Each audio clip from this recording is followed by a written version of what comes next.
Sí, yo creo que sí, porque no me toca, bueno, la vida en las manos.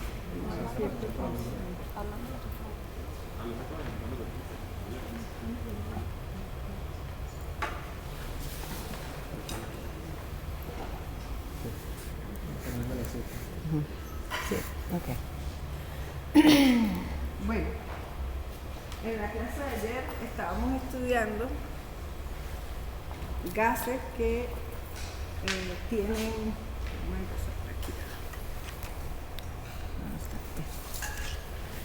cuyo traspaso está limitado por perfusión, y gases cuyo traspaso está limitado por la difusión. Damos como modelo el óxido nitroso como un gas que,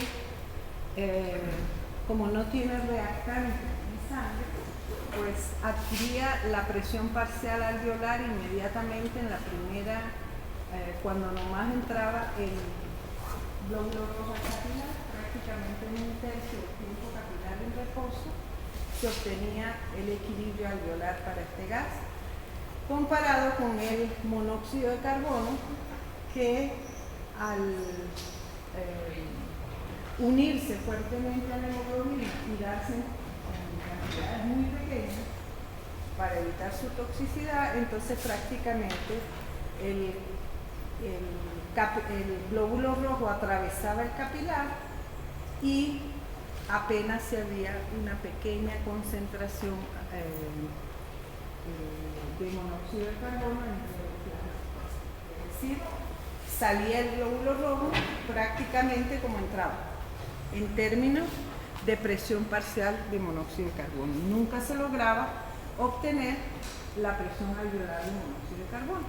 Y por lo tanto, a este tipo de comportamiento de un gas se dice que está limitado por la difusión, es decir, la cantidad de gas traspasado va a depender de la velocidad con que difunde.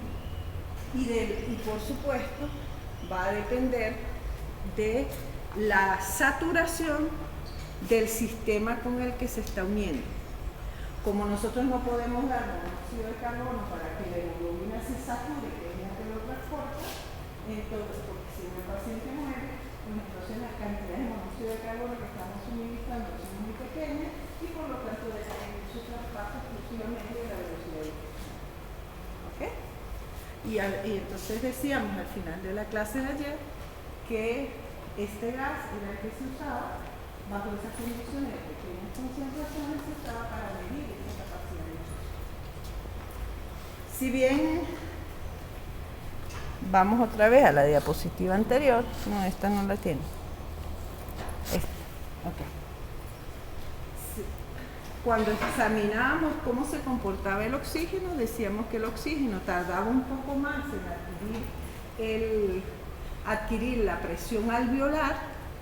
Si bien no empezaba en cero como el óxido nitroso, empezaba en aproximadamente 40, que era la presión parcial de oxígeno de la sangre de tipo venoso que entra al capilar pulmonar. El oxígeno atraviesa el capilar pulmonar, atraviesa la barrera, otra barrera de difusión que es la membrana del glóbulo rojo y se une a la hemoglobina, ¿verdad? Por lo tanto, hay varios puntos de resistencia a lo largo del camino de este gas. Eso hace que el gas tarde más en adquirir el equilibrio porque va a quedar retrasado ese equilibrio por la unión del oxígeno con la hemoglobina. Hasta que no se una todo el oxígeno que se puede unir bajo las presiones parciales de gases que se manejen, entonces el oxígeno no va a acumularse en plasma y no se va a equilibrar entonces con el gas alveolar. Esta diferencia entre estos dos gases responde por la unión del oxígeno a la hemoglobina. ¿Okay? En esta gráfica ustedes pueden ver dos cosas. Aquí una curva donde prácticamente hay problemas de difusión y a la salida incluso hay una pequeña diferencia entre la presión alveolar de equilibrio y la presión que se logra al final en este caso. ¿Por qué les traigo a colación esto? Porque desde este momento ustedes tienen que empezar a pensar, si bien ustedes todavía no conocen nada de patología, sí pueden empezar a pensar qué es lo que puede suceder en ciertos casos. Por ejemplo, vamos a suponer que una persona tiene una concentración de hemoglobina baja, ¿sí? Una anemia, no importa el origen, tiene baja la concentración de hemoglobina, bien sea porque tenga menos glóbulos rojos, bien sea porque la concentración de hemoglobina entre los glóbulos rojos sea baja, no importa. ¿Ok? Ahora les pregunto, vamos a ver si entendí.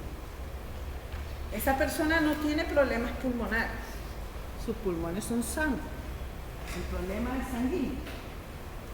Ahora, ¿cómo estará su PO2 a nivel arterial?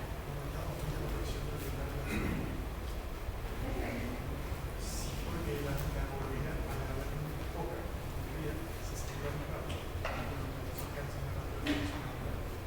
Se alcanza más rápido que la verdad, pero se alcanza o no se alcanza. ¿Se alcanza o no se alcanza?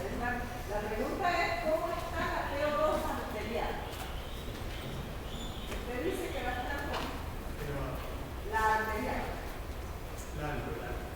¿Y por qué la alveolar? A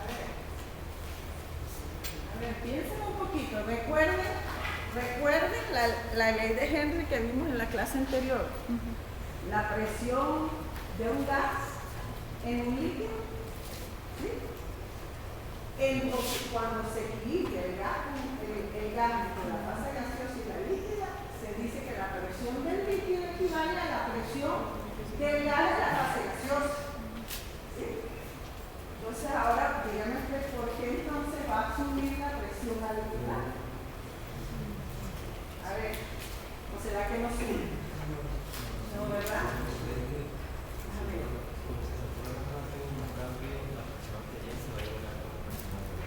Pero la pregunta es, ¿la presión arterial de oxígeno cambia o no cambia? No, la presión arterial de oxígeno está normalita. Si alcanza el equilibrio, que se alcance más rápido porque hay menos hemoglobina, perfecto. Es decir, que la curva se rectifica y se acerca más a la del óxido nitrógeno, pero se alcanza el equilibrio alveolar. ¿Sí? Y por lo tanto la PO2 en el territorio arterial es normal. ¿Sí me sigue? ¿Sí? Por lo tanto, no hay razón para que el pulmón funcione de manera diferente a la que funciona en un paciente que no sea anémico. Y ustedes no van a observar alteraciones de la función pulmonar porque no hay manera de compensar, no hay nada que compensar. ¿Sí? ¿Sí me sigue? ¿Okay? Ahora, ¿quién va a compensar eso? ¿Quién va a compensar la falta de oxígeno? Porque hay una disminución de oxígeno transportado, evidentemente. ¿Sí? Porque hay menos hemoglobina, habrá menos oxígeno en el territorio vascular. Pero ese oxígeno no depende, no es a través de la PO2, sino a través del oxígeno que está unido a la hemoglobina y que falla. Entonces, ¿cómo se compensará eso? Por ejemplo, vamos a darles otra pista. El paciente en reposo es absolutamente normal. ¿Sí? Pero cuando empieza a hacer ejercicio, ¿qué le va a pasar? No, bueno, todo lo que respirar cuando hacemos ejercicio. Pero ¿qué va a pasar a ese paciente?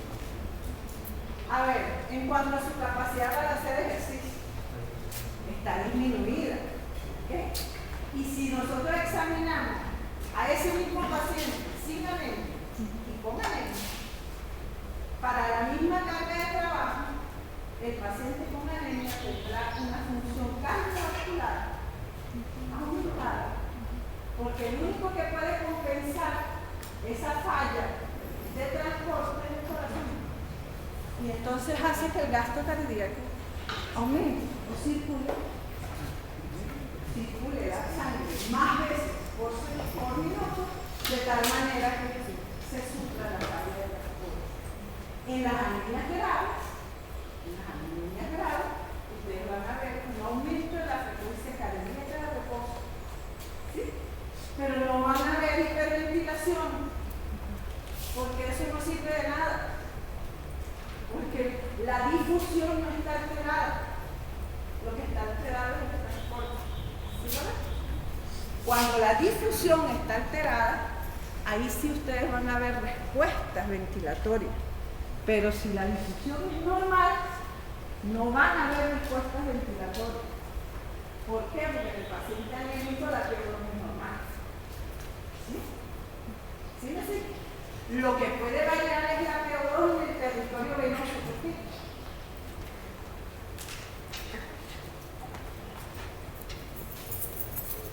En el territorio venoso. A ver, piénsenlo, a ver. Les hago esta pregunta no para que aprendan sobre anemia, sino para que empiecen a pensar un poco en la función. ¿Por qué podría variar? No necesariamente, pero podría variar la PO2 en el territorio venoso. En dado caso tendría que ser una variación en menos. Tendría que bajar la PO2 en el territorio venoso, no subir, sino bajar. ¿Por qué? Porque los requerimientos metabólicos se mantienen y hay menos oxígeno disponible en el transporte.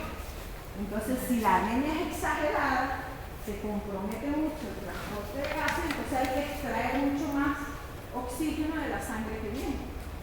¿Sí? En realidad no es extraer más oxígeno, se extrae la misma cantidad, pero como hay menos, pues entonces queda menos.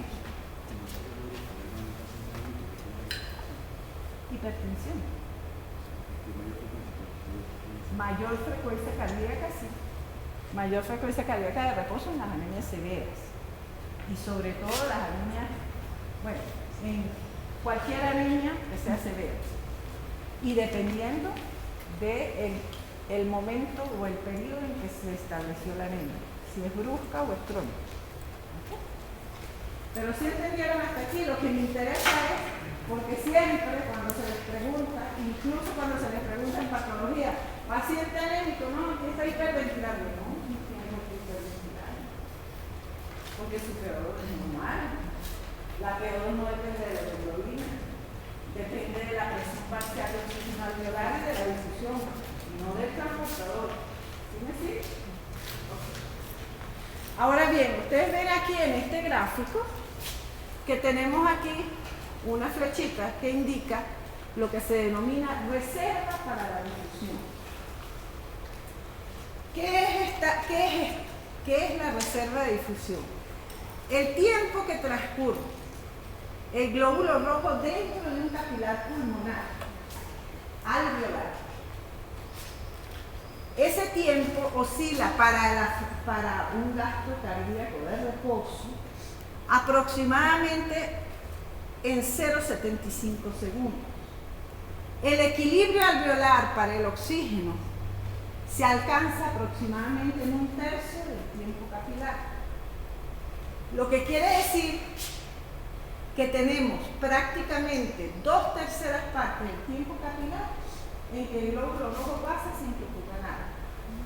¿Okay? A ese tiempo se le denomina reserva para la difusión. ¿Por qué razón? Porque cuando la difusión falla, se hace uso de ese tiempo capilar para el traspaso de oxígeno. ¿Sí me sigue?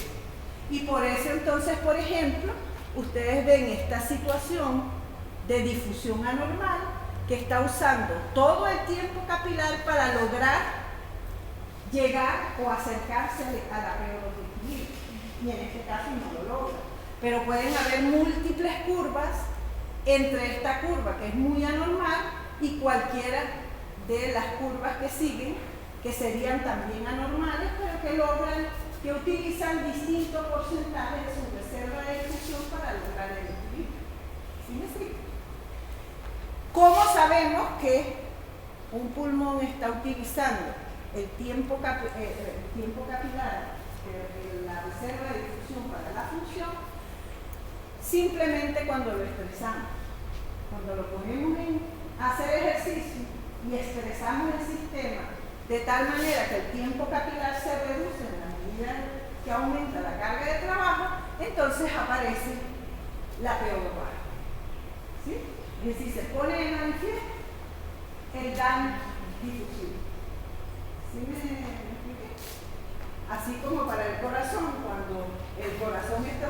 sus reservas funcionales para la función de reposo, si usted hace un ejercicio físico, por eso se hacen las pruebas de esfuerzo, entonces aparece el defecto, aparece la disfunción. ¿Sí? Bueno, lo mismo aparece aquí. Si nosotros ponemos a un paciente que tiene problemas de difusión a hacer ejercicio físico, entonces aparecerá empezará a aparecer una PO2 baja en la medida en que aumente la carga de trabajo. ¿Por qué? Porque el individuo está usando su reserva de difusión para su función normal de reposo. Y cuanto peor sea el daño difusivo, entonces más rápido aparecerá, con cargas de trabajo más ligeras aparecerá la difusión. ¿Sí me sigue? Ok.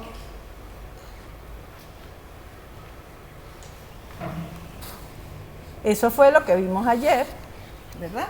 Aquí, esta es la misma curva del oxígeno, pero con distintas curvas anormales. Ven la curva normal, la curva que acabamos de ver anormal y esta que es una curva realmente anormal. Este paciente en condiciones de reposo no puede respirar normalmente y debe compensarse con oxígeno extra. Sin oxígeno extra, ese paciente muere. Porque miren hasta dónde va su PO2. Su PO2 apenas alcanza unos 60 mililitros de mercurio. Bajo esas condiciones, hasta la hemoglobina falla como transportador. Porque bajo esas PO2, si recuerden ustedes algo de bioquímica, la hemoglobina era un excelente donador de oxígeno. ¿Sí?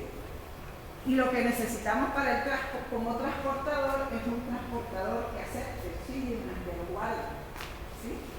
Entonces, bajo estas condiciones, la hemoglobina cambia fácilmente, es la parte recta de la curva, y entonces fácilmente ante cualquier variación de PO2 puede soltar el oxígeno o aceptarlo. Y entonces de esa manera no es buen transportador. ¿Okay? Entonces, bajo estas condiciones no se puede respirar. El paciente necesita oxígeno, una cantidad extra de oxígeno para compensar las fallas de difusión. Esto es un caso en que, si ustedes pueden ver, estamos respirando, por ejemplo, a nivel del pico Bolívar. Tenemos una PO2 inspirada mucho menor que la normal, y entonces ustedes ven cómo bajo esas condiciones de PO2 baja, entonces la diferencia de presión que genera el flujo va a ser mucho menor. ¿Sí? La PO2 venosa está más baja de 40. Generalmente la PO2 venosa, cuando vamos por encima del mar, va a equilibrarse incluso alrededor de 20. Sin embargo, la diferencia de presión que normalmente tenemos para impulsar el oxígeno a través de la barrera es de cuánto. ¿Cuál es la diferencia de presión que permite el flujo difusivo a través de la barrera? Es de 60 mililitros de mercurio, 100 en el alvéolo y 40 en la sangre venosa. Ahora tenemos 50 en el alvéolo y en la sangre venosa tenemos 20. Es decir, ahora la presión propulsora bajó a la mitad. Simplemente lo que muestra esto es que la curva, ¿sí? La curva correspondiente al oxígeno se aplana. Es decir, tarda más en alcanzar el equilibrio porque la presión propulsora es menor, ¿sí?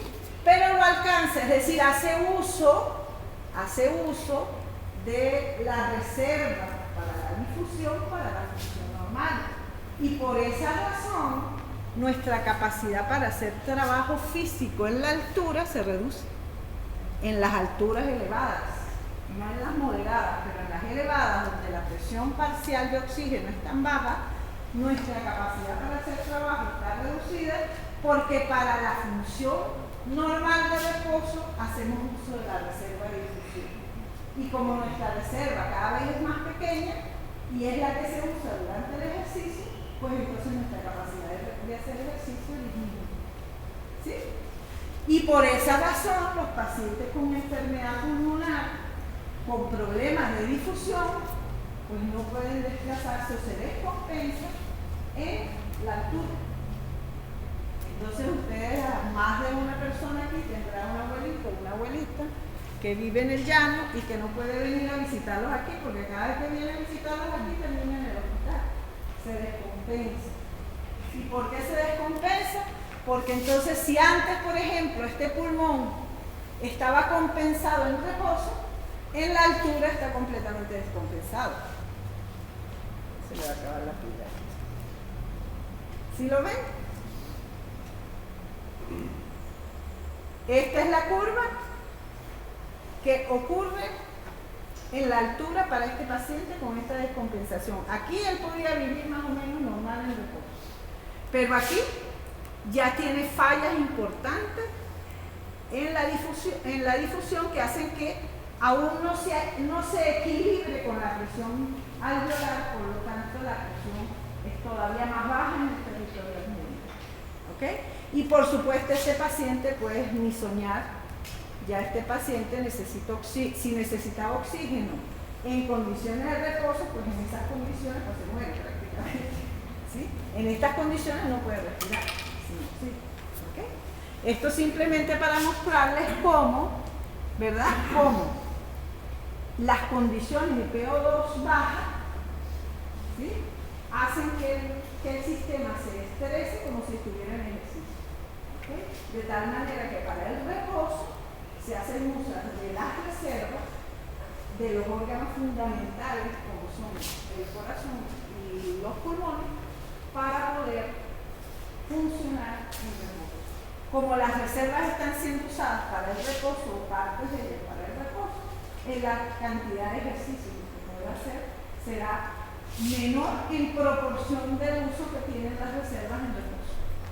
¿Sí? Dígame. Eso explicaría por qué a los atletas se les recomienda que hacer pequeño entrenamiento de altura. No, pero el entrenamiento de altura no es para estas alturas.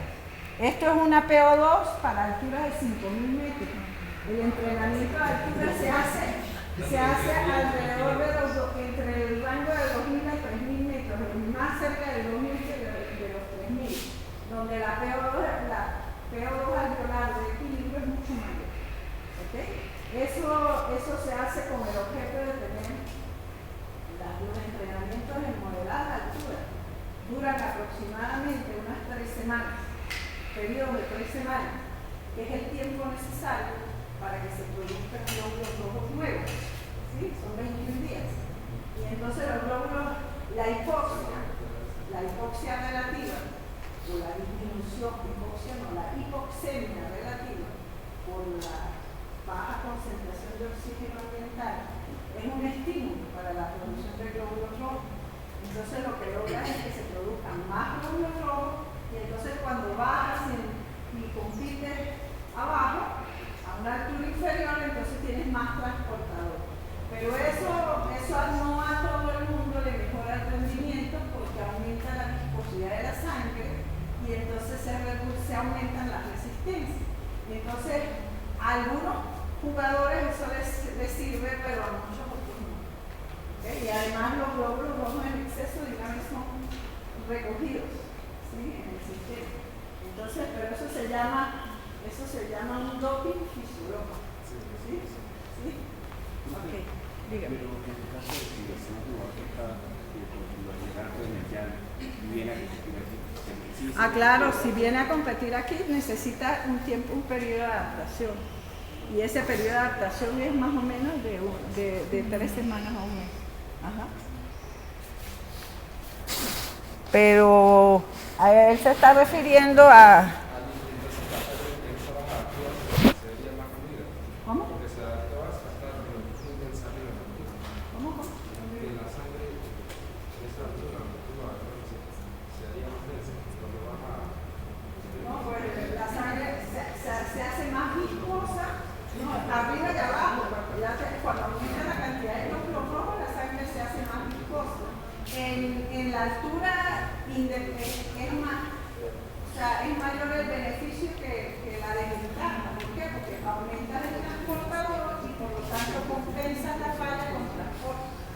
Pero cuando bajas, entonces ya no necesitas eso. Entonces ya no tienes la ventaja. Y entonces tienes un exceso de transportador que aumenta las resistencias periféricas. Entonces, los primeros días pueden aumentar los rendimientos inmediatamente cuando bajan, pero a los pocos días eso se regulariza y la hemoglobina es captada por el vaso, los glóbulos rojos en exceso y todo se normaliza. ¿Sí? Bueno, ayer preguntaban que qué pasaba con el CO2, porque el CO2 lo dejamos atrás. Pues el CO2 pasa, y con el CO2 pasa lo mismo. La diferencia es que la relación entre el CO2 y su método de transporte dentro de los límites fisiológicos de ventilación es mucho más lineal. Es decir, la relación entre oxígeno y hemoglobina es una curva en forma de S. Tiene unas zonas lineales y otras zonas planas, ¿sí? Pero la relación entre el CO2 y su transporte como bicarbonato es una línea recta dentro de las condiciones fisiológicas, ¿sí? Bajo esas condiciones, cualquier alteración en la PCO2 en el territorio arterial traerá como consecuencia una respuesta ventilatoria, ¿okay? que puede tender a disminuir el CO2 si está en exceso, ¿sí? O a subir el CO2 si está en déficit. De todas maneras, el CO2 se comporta de la misma manera que el oxígeno. Tiene una manera de transporte, tiene un ligando dentro del territorio vascular que es el agua. Él se une al agua a través de una reacción que es mucho más rápida dentro del glóbulo rojo, porque está la anhidrasa carbónica que ustedes ya conocen. Entonces el CO2 se une al agua, forma ácido carbónico que se disocia en bicarbonato y hidrógeno. ¿Okay? Por lo tanto desaparece como CO2 y hasta que no se sature esa reacción, entonces no subirá el CO2, no bajará, porque el CO2 pasa del territorio vascular al territorio alveolar, no bajará la PCO2 en sangre capilar alveolar. El tiempo necesario para que ese equilibrio se logre es alrededor del mismo tiempo necesario para que se logre el equilibrio con el oxígeno. Es aproximadamente un tercio del tiempo capilar. ¿Ok? Aproximadamente. Aquí en esta curva apareciera un poquitico más. ¿Ok? Pero en promedio, el CO2 tarda en salir del capilar hacia el alvéolo en aproximadamente un tercio del tiempo capilar. Cuando estamos a nivel pulmonar, la reacción del CO2 es justo inversa. Cuando se produce CO2 a nivel tisular, es que se combina con agua y se transporta como bicarbonato. Pero cuando llegamos a nivel pulmonar, como las presiones van al revés, las diferencias de presión van del capilar hacia el alvéolo y va disminuyendo la presión parcial del CO2, entonces la reacción se invierte y el bicarbonato se une otra vez al hidrógeno, se separan del agua y se libera CO2. ¿Okay? Es decir, la reacción se da en sentido inverso. De tal manera que el CO2 va disminuyendo a nivel capilar, ¿sí? Hasta que logra el equilibrio alveolar aproximadamente en un tercio del paso del glóbulo rojo por el capilar. Y entonces aquí tenemos, así como teníamos una reserva, ahora esto se apagó, así como teníamos una reserva para la difusión del oxígeno, tenemos una reserva para la difusión del oxígeno. ¿Okay? Por lo tanto, tanto el CO2 como el oxígeno van a depender, ¿verdad? Van a depender en gran medida de la capacidad de difusión pulmonar para su traspaso. Y entonces aquí tenemos una condición en que la capacidad de difusión del sistema ha disminuido. No se ve, ¿verdad? Casi no se ve. La capacidad del sistema ha disminuido y por lo tanto entonces tenemos curvas anormales donde se hace uso de la reserva de difusión para lograr extraer el CO2 del sistema alveolar, del sistema capilar.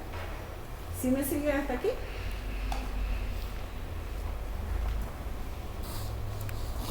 Ok.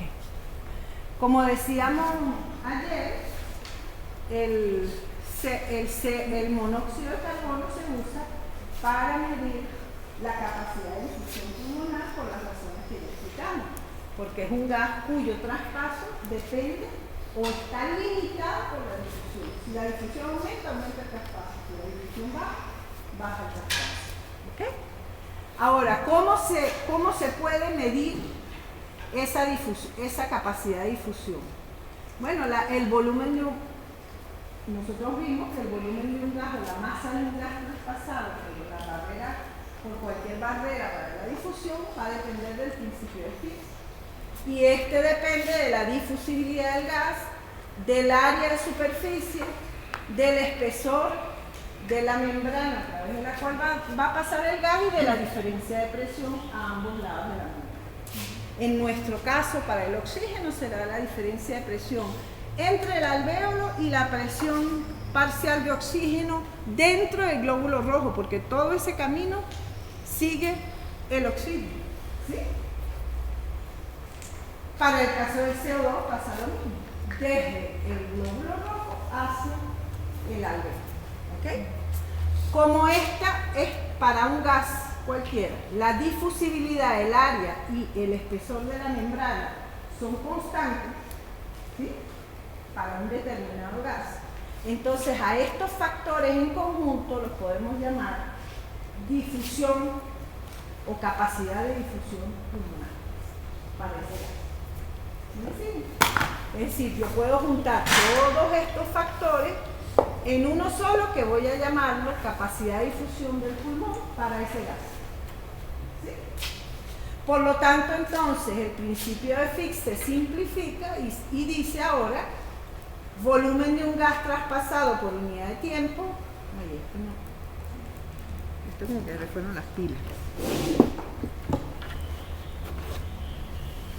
Vamos a ver si el otro funciona mejor. Se acabaron las pilas.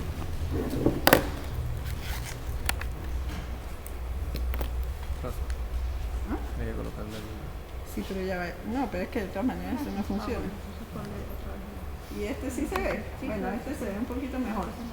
Ok, volumen de un gas traspasado por unidad de tiempo va a ser igual a la capacidad de difusión del pulmón multiplicada por la diferencia de presión para ese gas. ¿Sí?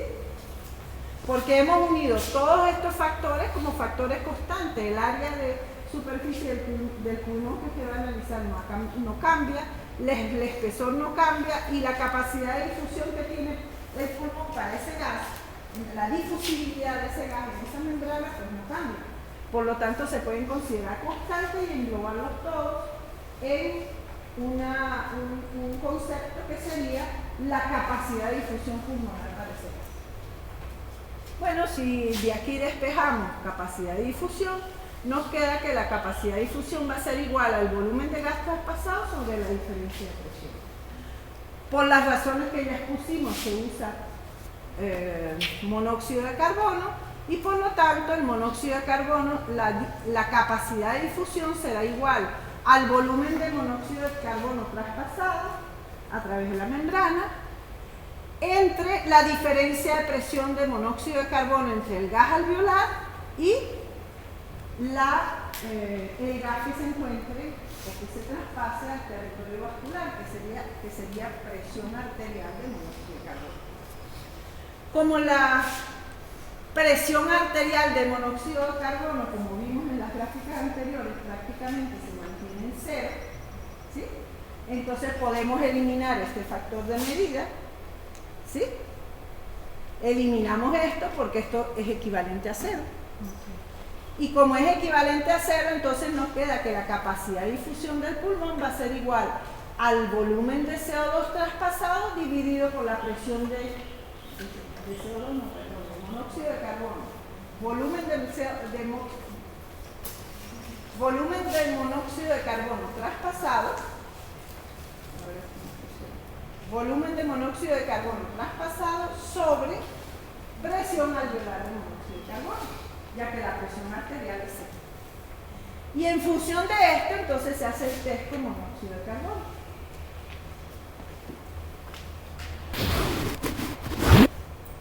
El método consiste en poner a respirar un sujeto con una mezcla diluida de monóxido de carbono aproximadamente al 0,1%, una mezcla que tiene un contenido muy bajo de monóxido de carbono.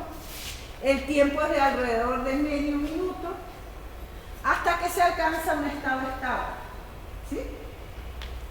Se cambia la mezcla inspirada por una mezcla que tenga CO2 y entonces se va a medir la tasa de desaparición del monóxido de carbono en el gas aspirado. ¿Sí? Porque si me siguen, ¿no? No. Primero se da a respirar CO2. ¿Sí? Por un periodo de tiempo muy corto. Luego se reemplaza el aire, la mezcla inspirada, por una mezcla que no tenga monóxido de carbono. ¿Sí? Como no tiene monóxido de carbono, entonces la persona cuando expire va a empezar a expirar el monóxido de carbono que tenía dentro, porque ya no entra más, por lo tanto empieza a salir, porque ahora la diferencia de presión es para la salida, empieza a salir y nosotros medimos afuera la cantidad que va saliendo. ¿Sí?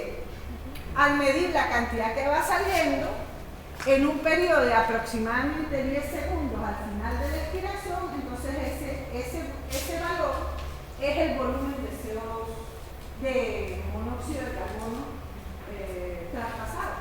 ¿Sí? Es decir, el test lo que consiste es llevar el monóxido de carbono adentro y luego medir, pero cómo sale. ¿Sí? Simplemente cambiando la mezcla inspirada. ¿Okay? En condiciones de reposo, el valor de difusión del monóxido de carbono es de 25 mililitros por minuto por cada milímetro de mercurio de presión parcial. ¿Okay? Este valor puede subir a 100 durante el ejercicio.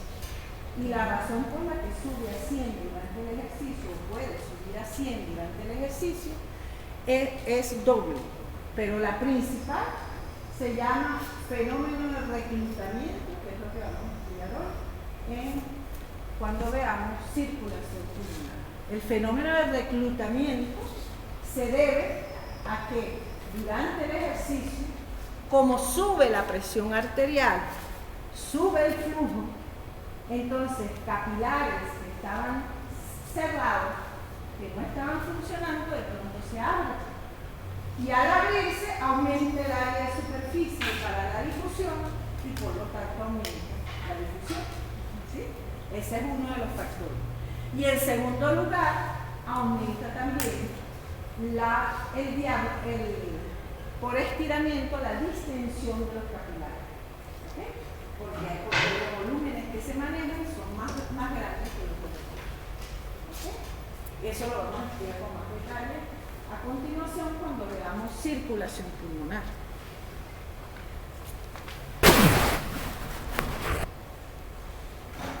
Así como se define la capacidad de difusión pulmonar, esa capacidad de difusión pulmonar también puede referirse a la inversa como la resistencia que opone el sistema a la difusión.